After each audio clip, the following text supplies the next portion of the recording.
The Tables and Towers Magnificent Maven Case Tournament has come to a close, and you know what? There's some shocking revelations for this top cut. Make sure you guys smash the living crap out of that subscribe button so you guys don't miss out more awesome content. Hoo-wee, is that 3 Tier Elements decks in the top cut for this event? Yeah.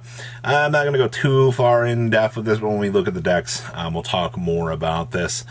Not a single Sprite deck though. You know, looking around in here, you would. Where the Sprite at though? You know, I'm a little bit surprised by the lack of Sprite in this event, but okay. Now we had 2 Flaunderies decks. Stormwinds is an amazing card. Like, let's just be honest. Stormwinds is like the hero of the format that you really want to see running around. And the fact that Flaunder's game plan is Complete Ignorance Turbo, I'm really not shocked to see that this deck has continued to perform up to the standard that it has. It's really earned its wings at this point in the format. So I just want to point out here, for the most part, that Flaunder maintaining some sort of dominance is good here. Then we had, to my surprise, double Exosister in this top cut, which is very, very, very nice to see. Exosister struggled to get off the ground for a little while, but 2 managed to squeak into the top cut for this event, which means that they were able to perform and do some of the basic plays that you want to see with that deck. So good stuff. And then we had a Rika Sun Avalon list in top cut as well. Very, very good to see that, man. Like, plants have, man, they are good, but they just have felt rogue for a little while. So to see that Rika was able to keep up in a format, you know, with all of the tier domination that you're seeing here, it's not too bad. So a pretty diverse top cut overall. All right, we're going to pass on over so you can get a look at some of these deck lists from this event. Winning your event was one of the most standard lists that I've seen for Ishizu tier. We're playing the 1 Agito, your 1 Druist Turd with triple Magnanet, and then of course 1 Diviner of the Herald. Let's be honest here for a second. You already know that you have to play the package in order to get the chance to play the game. Our main deck and troop is super poly. Alright, I see we have Baron de Fleur in here as well. Baron has just become such a mainstay at this point, like, just for the Diviner play to make the free Baron. Why not, right? And then, of course, we see those Ghost Reaper and Winter Cherries down there. Man, revealing a Kit Gallos for the mirror is just, free real estate. Gaga Cowboy in the side for time. Honestly, I don't see anything else too left field with this. 95% of these decks, honestly, at this point, are so standard that it's. I really wish you could see some sort of difference, but yeah, that's what you're looking at. Next up here was second place. Flaunderies. So we're playing double Stormwinds for this build. Well, first of all, Stormwinds, like I said, has been like the MVP for this deck. If your opponent can out 1, if you can redeploy a second one, so typically you leave 1 up. On the next turn, you'll cycle through to drop the second after your opponent outs the first, which has actually worked out relatively well for a lot of people. I see that we're also playing triple evenly in the main, so it's going to give you the option tree to go second, which is something that Flunder needs, like equalization for the chance to get that off. We're still playing the Harpy's Featherstorm. Yeah, the card never really leaves. It's just, it went from the main deck to the side deck at this point. Ultimate Slayer's in the side. Haven't seen that a lot. Ultimate Slayer definitely has taken much more of a backseat for the latest format. Honestly, this is basically what you got to do with Flunder now. I do like the Dimensional Fissure in the main. That's definitely a nice little tech choice for sure. Next up here was our third place. Oh boy. Your differences in these builds get interesting. We don't even need to play a Bysteel package in the main deck. No point, man. We'll just... 2 Agitos is fine. We rounded it down to 40 cards. 2 Screams looks like it's the way that the TCG is going to continue to approach it. I've seen some builds that'll just play 1, but you're definitely not playing 3 Scream anymore. They've definitely rounded that out. And then, you know, 1 of each of the traps looks like it's more of your standard point here. And then we had triple Forbidden Droplet for the board breakers.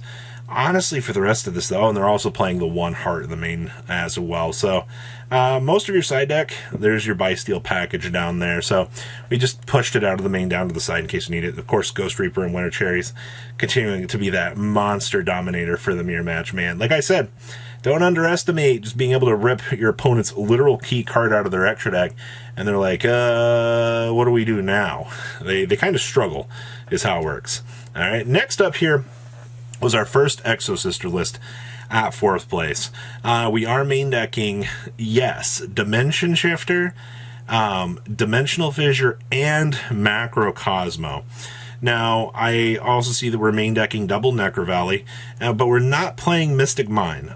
Looks like Exosister formerly was playing Mine as a chance to kind of slow down the pace of the game, denying your opponent, but right now you really can't do that. Necro Valley is pretty much free real estate, though, against the deck if you can establish it. We have Evenly's to kind of equalize going second. And we have the Utopia double OTK built into this. It is very interesting to see that the Utopia OTK can just steal games in this format.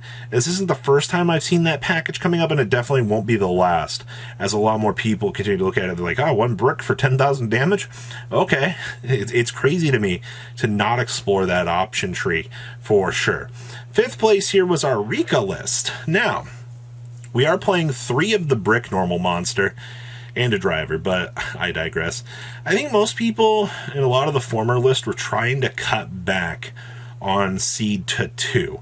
And while I understand that like the entirety of the combo revolves around seed, just in terms of like consistency's sake, I mean, you have unexpected dice to start combo for you, so you can try to live without that, which is fine.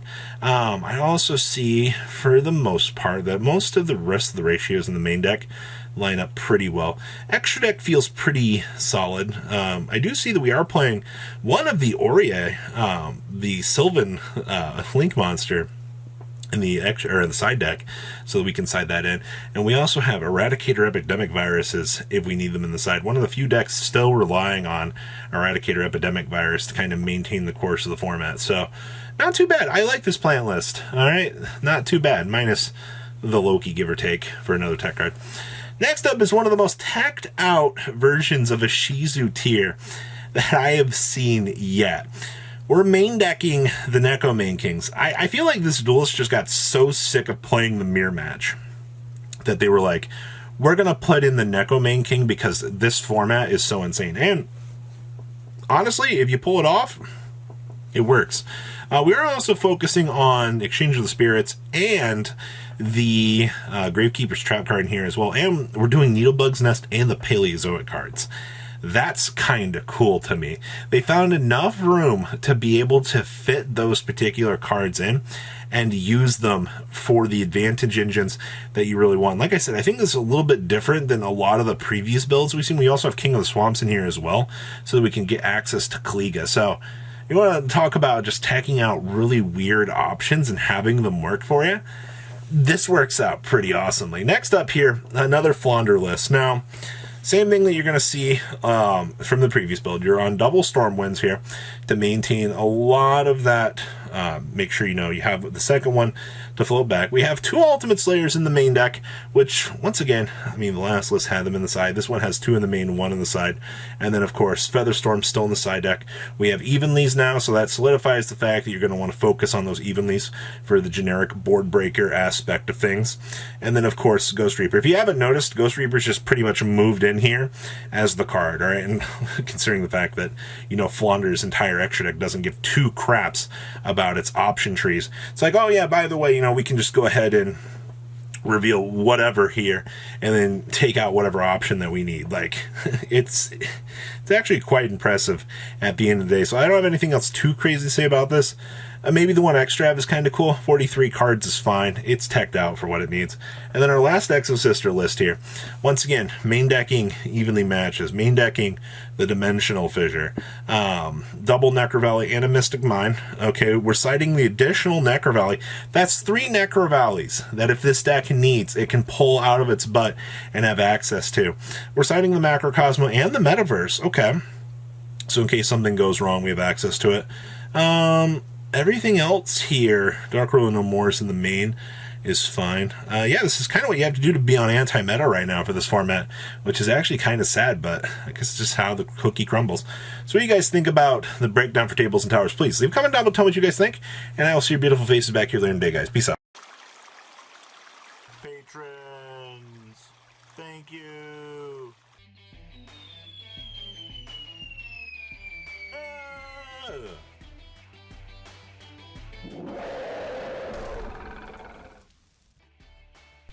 Thank you so much for watching. Check out these other videos.